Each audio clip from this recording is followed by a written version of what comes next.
Hi friends, welcome back to my channel. దీపే అసలైన వారసురాలను తెలుసుకున్న పారిజాతం. అసలు పారిజాతానికి నిజం ఎలా తెలిసింది? నిజం తెలిసిన తర్వాత పారిజాతం ఏం చేయబోతుంది దీపని? ఇది తెలుసుకోవాలి అనుకుంటే కనుక ఈ ఎపిసోడ్ని అయితే పూర్తిగా చూసి లైక్ చేయండి. అలాగే కార్తీక దీపంలో ముందుగా ఏం జరుగుతుందో తెలుసుకోవాలి అనుకుంటే కనుక మన ఛానల్ని అయితే తప్పకుండా సబ్స్క్రైబ్ అయితే చేసుకోండి. ఇంకా వ్రతం అయితే జరిగిపోతుంది. వ్రతం జరిగిన తర్వాత అందరూ కూడా చాలా సంతోషంగా ఉంటారు. ఇంకా శివనారాయణ అంటూ ఉంటాడు, దశరథ ఇంకా బయలుదేరదామా? సుమిత్ర ఒక్కతే ఇంట్లో ఉంది కదా, అందరం ఇక్కడే ఉన్నాము. సుమిత్ర ఒక్కతే ఉంది కాబట్టి ఇంకా మనం త్వరగా బయలుదేరదాము. భోజనం అయితే చేసేసాం కదా, ఇంకా అందరికీ బాయ్ చెప్పేసి బయలుదేరదామని చెప్పేసి శివనారాయణ అంటూ ఉంటాడు. ఇంకా దశరథ అయితే సరే నాన్న నీ ఇష్టం వెళ్దామని చెప్పేసి అంటూ ఉంటాడు. ఇంకా శివనారాయణ కార్తీక్తో సరేరా మేము వెళ్ళొస్తాము, అంతా మంచిగా జరిగింది కదా అమ్మ. కాంచన నువ్వు సంతోషమే కదా, నువ్వు సంతోషంగానే ఉన్నావు కదా అని చెప్పేసి కాంచనని అడుగుతాడు శివనారాయణ. ఇంకా కాంచన అయితే నేనైతే సంతోషంగానే ఉన్నాను కానీ నాన్న ఒక్క లోటు అయితే ఉండిపోయింది అని చెప్తూ ఉంటుంది. ఏంటమ్మా అది అని అడిగినప్పుడు వదిన రాలేదు నాన్న, అందుకే నాకు కొంచెం వెలితిగా ఉంది.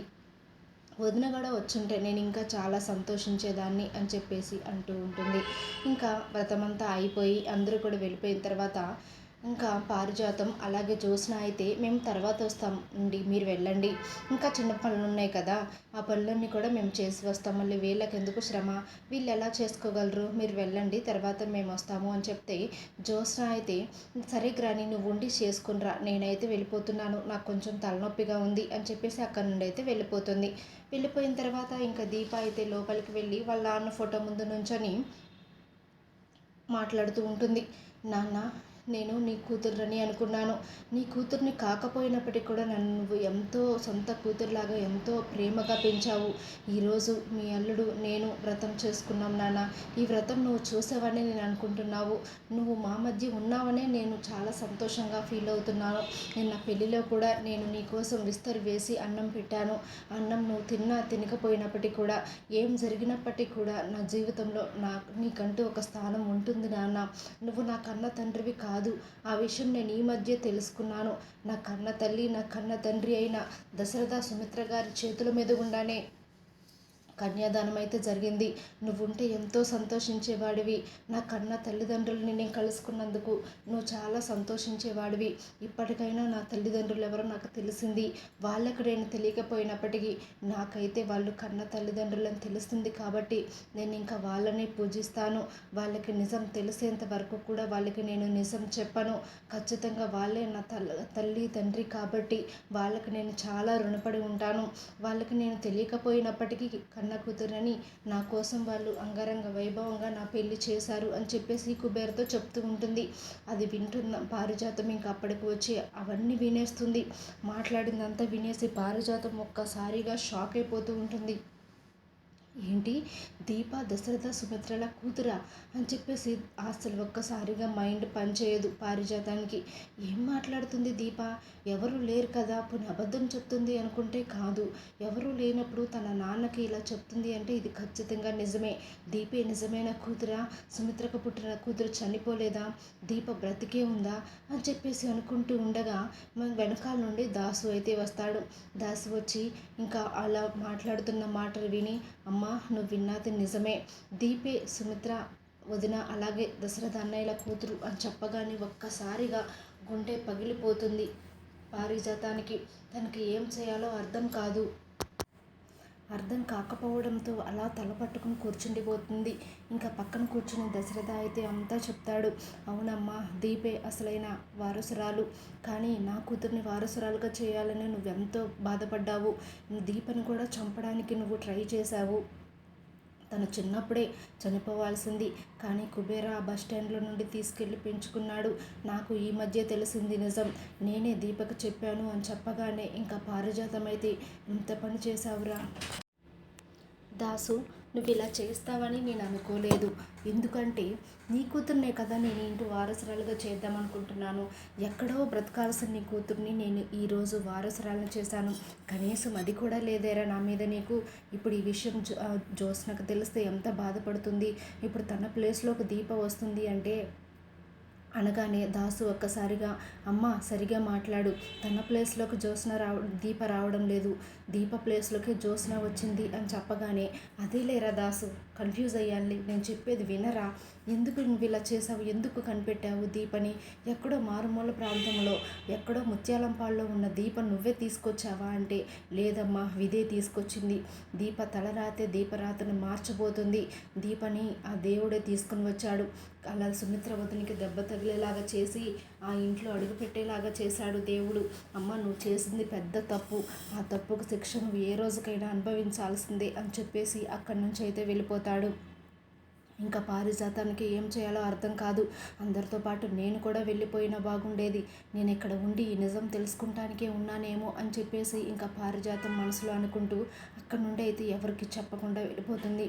వెళ్ళిపోయిన తర్వాత ఇంకా పారిజాతం రూమ్లో కూర్చుని ఆలోచిస్తూ ఉంటుంది, ఇప్పుడు నేనేం చేయాలి, దీప ఎక్కడో వారసురాలు లేదు చనిపోయింది అనుకున్నాను, కానీ ఆ వారసురాలు దీప అని తెలిసింది, దీపకు కూడా వారసురాలని తెలిసి కూడా దీప ఎందుకు సైలెంట్గా ఉంటుంది, తన అమ్మ నాన్నకి తను చెప్పొచ్చు కదా నిజమైన వారసురాలని, అయినా తను చెప్పకపోవడమే మంచిది, అలా చెప్తే నా మనవరాలి పరిస్థితి ఏంటి, నా మనవరాలకి ఈ ఆస్తి మొత్తం రాసి ఈ ఆ కార్తీక్ ఆస్తికి అలాగే శ్రీధర్ అలాగే శివనారాయణ మొత్తం ఆస్తి మొత్తం నా కూతురు పేరు నా మనవరాలి పేరు మీదకి రావాలి అనుకున్నాను.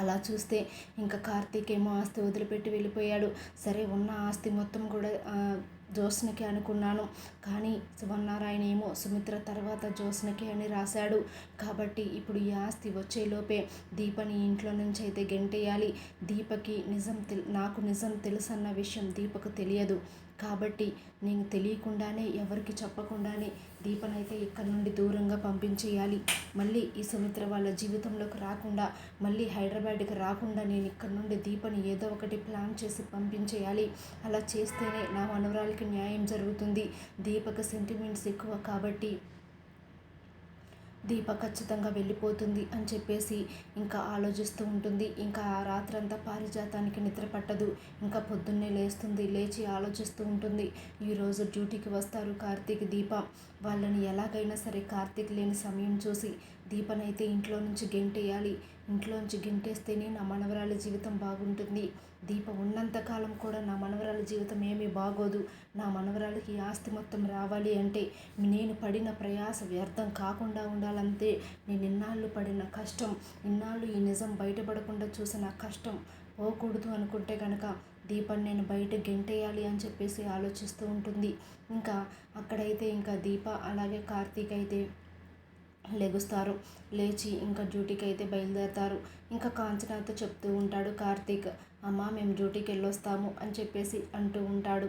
అప్పుడైతే ఇంకా కాంచన ఎందుకురా కార్తీక్ ఒక 4-5 రోజులు రెస్ట్ తీసుకోవచ్చు కదా, లేదా మీ ఇద్దరు దంపతులు కాబట్టి కొత్తగా పెళ్లి చేసుకున్నారు, ఎక్కడికైనా వెళ్ళొచ్చు కదా అని చెప్పేసి కాంచన అంటూ ఉంటుంది.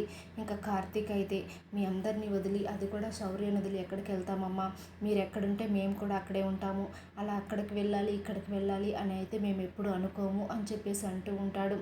బావా నేను వచ్చేసాను పద వెళ్దాం అని చెప్పి దీప అయితే కార్తీక్తో అంటుంది.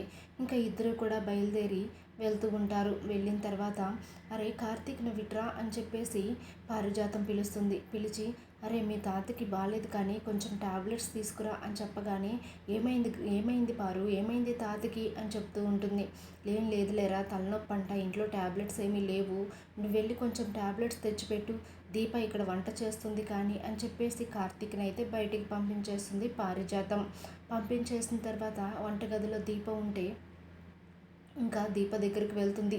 దీప దగ్గరికి వెళ్ళి దీప అని చెప్పేసి దీపను పిలవగానే చెప్పండి పారిజాతం గారు ఏం కావాలి, కాఫీ కావాలా అని చెప్పేసి అంటూ ఉంటుంది.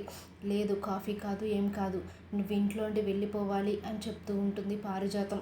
ఏం మాట్లాడుతున్నారండి, నేనేం చేశానని నన్ను ఇంట్లోంచి వెళ్ళిపోమంటున్నారు అని చెప్పేసి దీప అడిగినప్పుడు నువ్వేం చేయడం కాదు, నువ్వు ఇంట్లో ఉండడానికి వీల్లేదు, నిన్ను బయటికి పంపించేయడానికే నేను కార్తీక్ని బయటికి పంపించాను, ఇప్పుడు మాత్రం నువ్వు ఇంట్లో ఉండడానికి లేదు, ఈ హైదరాబాద్లోనే ఉండకుండా నువ్వు ఎటైనా వెళ్ళిపోకపోతే మాత్రం నేను ఊరుకోను, నేను ఎంతకైనా తెగిస్తాను, నేనేం చేస్తానో కూడా నీకు తెలుసు, నా గురించి నీకు తెలుసు అని చెప్పేసి పారిజాతం అంటూ ఉంటుంది.